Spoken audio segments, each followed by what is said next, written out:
Netaji bug স্বচ্ছতা অভিযানের বিষয় সম্পর্কে আপনি যদি কিছু বলেন। আপনারা জানেন আমাদের দেশের যশস্বী প্রধানমন্ত্রী নরেন্দ্রভাই মোদীজি উনি স্বাধীনতার পরে প্রথম কোনো মুখ্যমন্ত্রী যে মুখ্যমন্ত্রী 12 বছর প্রধানমন্ত্রী হিসাবে পূর্ণ করেছেন, শুধু 12 বছর প্রধানমন্ত্রী হিসাবে পূর্ণ করেন, বিনা করাপশন, বিনা কেলেঙ্কারি, বিনা ফ্যামিলিবাদ, পরিবারতন্ত্র বাদ দিয়ে যিনি প্রথম প্রধানমন্ত্রী নরেন্দ্রভাই মোদীজি উনি 12 বছর পূর্তি করেছেন। আর এই 12 বছর পূর্তি হওয়ার কারণে ভারতবর্ষের ভারতীয় জনতা পার্টি এবং ভারতবর্ষের বিভিন্ন সরকার যে যে জায়গায় ভারতীয় জনতা পার্টির সরকার আছে, আমরা বিভিন্ন কার্যক্রম পালন করছি। আমরা দেখেছেন কয়েকদিন আগে আমরা ভারতীয় জনতা পার্টির প্রতিজন কার্যকর্তারা সভাপতির থেকে ধরে জনপ্রতিনিধি আমরা সবাই নরেন্দ্রভাই মোদীজির জন্য মন্দিরে মন্দিরে প্রার্থনা করেছি যে ভগবান যাতে ওনাকে সুস্থ সবল রাখেন। যেভাবে দেশের সেবা করে গেছেন, 12 বছর প্রধানমন্ত্রী এবং 15 বছর গুজরাটের মুখ্যমন্ত্রী হিসাবে, আর এই যে 25 বছর এত দীর্ঘ পলিটিক্যাল জার্নি প্রধানমন্ত্রী এবং মুখ্যমন্ত্রী, এই 25 বছর জার্নিতে কোনো পলিটিক্যাল লিডার এক পয়সার করাপশনের কোনো এডুকেশন আনতে পারেনি।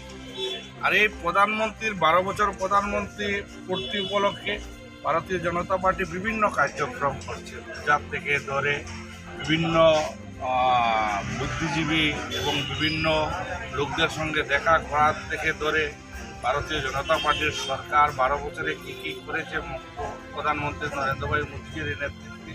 আর এটাকে সামনেই রেখে স্বচ্ছ ভারত এটা অঙ্গ ছিল। আর বিভিন্ন জায়গা দেখেছেন স্বচ্ছ ভারত হয়েছে। আমরা রামকৃষ্ণনগর মিউনিসিপ্যালিটির আন্ডারে আজকে স্বচ্ছ ভারত ভারতীয় জনতা পার্টির সকল কার্যকর্তা, মিউনিসিপ্যালিটির চেয়ারম্যান, ভাইস চেয়ারম্যান সবাই নিয়ে আজকে আমরা স্বচ্ছ ভারত করেছি। আর এই বাজারের এই জায়গায় আজকে সব কার্যকর্তা মিলে আমরা স্বচ্ছ ভারত করেছি। এবং বিশেষভাবে শুধু স্বচ্ছ ভারত নামে করা না, আমাদের মাননীয় মুখ্যমন্ত্রী এবং মাননীয় প্রধানমন্ত্রীর যে স্লোগান, যে স্বচ্ছ ভারতকে নিয়ে আপনারা দেখেছেন প্রধানমন্ত্রী হওয়ার পরে প্রথম উনি স্বচ্ছ ভারত মিশন শুরু করেছিলেন আর বলেছিলেন যে প্রতিটা ঘরে ঘরে শৌচালয় দেবেন। আর আজকের দিনে যদি আমরা দেখি ভারতবর্ষের প্রায় 99% মানুষ শৌচালয় ব্যবহার করছে, বিনা শৌচালয় আমরা দুদিন দেখি ভারতবর্ষের লোক এখন কাউকে আমরা পাবো না। আর বিভিন্ন সময় মাননীয় প্রধানমন্ত্রী দায়িত্ব নেওয়ার পরে এই স্বচ্ছ ভারতের কনসেপ্টটাকে একদম জনগণের তৃণমূল স্তরে নিয়ে পৌঁছেছেন। আর এই অবস্থায় যদি দেখি আমরা বিভিন্ন জায়গায় মানুষ আজকে পালন করছে। আর আজকে আমরা ভারতীয় জনতা পার্টির কার্যকর্তা আমরা সবাই মিলে রামকৃষ্ণনগরে স্বচ্ছ ভারত পালন করছি।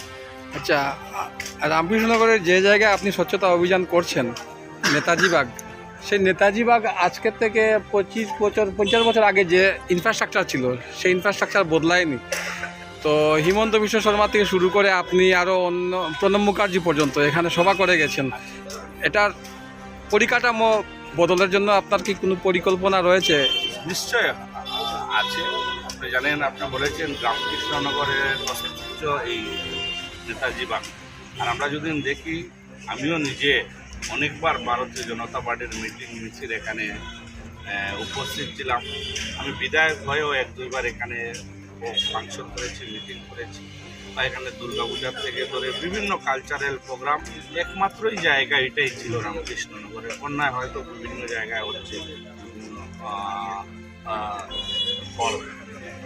এই নেতাজি বাগ আগামী দিনে যাতে আরও সুন্দর হয়, ভালো হয়, মানুষ যাতে এখানে সুন্দরভাবে ব্যবস্থিতভাবে প্রোগ্রাম করতে পারেন এবং এই নেতাজি বাগ সুন্দরভাবে যাতে পরিচালনা হয়, তার জন্য আগামী দিনে আমরা একটা ভালো জানেন আপনারা বরাকবেড়ির যিনি ডেভেলপমেন্ট মন্ত্রী নিয়েও আমাদের করিমগঞ্জ জেলার সিদ্ধি জেলার, আর ওনারও রামকৃষ্ণনগরের সঙ্গে যুক্ত আছেন। ওনার জন্ম মাটি বা ওনার মাটি রামকৃষ্ণনগর। চেষ্টা করবো বরাকবেড়ি ডেভেলপমেন্ট হোক বা মিউনিসিপ্যালিটি হোক বা আমার ব্যক্তিগত ফান্ড হোক, তাই হোক, সেখান থেকে হোক, যাতে এটাকে সুন্দর একটা হল বানিয়ে দেওয়া যায়, কমিউনিটি হল বানিয়ে দেওয়া যায় ব্যবস্থিতভাবে, যাতে আপনারা দুর্গাপূজাও পালন করতে পারেন।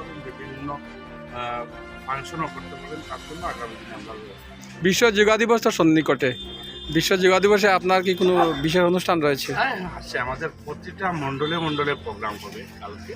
আপনারা জানেন সার্কুল, থানা, সবাই সরকারি ডিপার্টমেন্টও সবাই ব্যবস্থা করেছে এবং পার্টির থেকেও জায়গায় জায়গায় ব্যবস্থা আছে। আমি নিজে রামকৃষ্ণনগর মণ্ডলে কালকে দুলভচরা মণ্ডল প্রোগ্রাম করছে, আমার ভৈরবনগর মণ্ডল প্রোগ্রাম হবে এবং করিমগঞ্জ জেলায় বিভিন্ন জায়গায় প্রোগ্রাম হবে, পুরো আসামে হবে। মুখ্যমন্ত্রী নিজেও এই প্রোগ্রামে থাকবেন।